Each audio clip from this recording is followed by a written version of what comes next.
Hi guys! Panibagong video na naman at panibagong pagtitipid na naman. So ayan nga pala guys, samahan nyo kami mag-unbox ng vacuum cleaner na nabili namin sa online shop dito sa Canada. Alam naman natin guys na medyo maharlika ang mga bagay-bagay dito.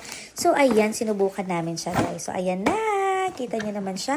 Napakaganda ng box at napaka-perfect. Maliit lang siya guys. So yung vacuum na yun guys ay hindi siya pwedeng gamitin sa bahay dahil nga car vacuum siya at iba din yung saksakan niya guys. So meron tayong saksakan sa sasakyan kapag mag-charge tayo. Ganun siya. Pang 12 volts lang siya. At ang maganda din dyan sa vacuum na yun guys, meron ng 4 na accessories na kasama like yung hose, yung long suction at saka yung brush at meron pang short and long interface.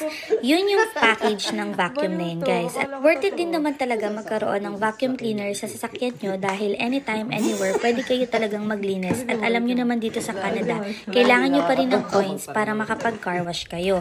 At syempre, hindi kami papayag guys na hindi nyo makita kung gaano kalakas yung suction ng vacuum na yan at kung gaano kalinis yung sasakyan namin after namin gamitin yan. Bukod nga pala sa malakas ang higop ng vacuum cleaner na yun guys, mahaba din yung wire niya at abot hanggang trunk ng sasakyan namin. At kita nyo naman yung mat ng sasakyan namin guys, ayan yung sa likod na napakadumi at ito naman yung sa trunk namin. Actually guys, maraming puti-puti yan na parang alikabok pero nalinis din namin siya. Ang worth it lang din guys ng kinalabasan nung paglilinis namin ng sasakyan dahil na-satisfy talaga kami sa vacuum cleaner na to guys.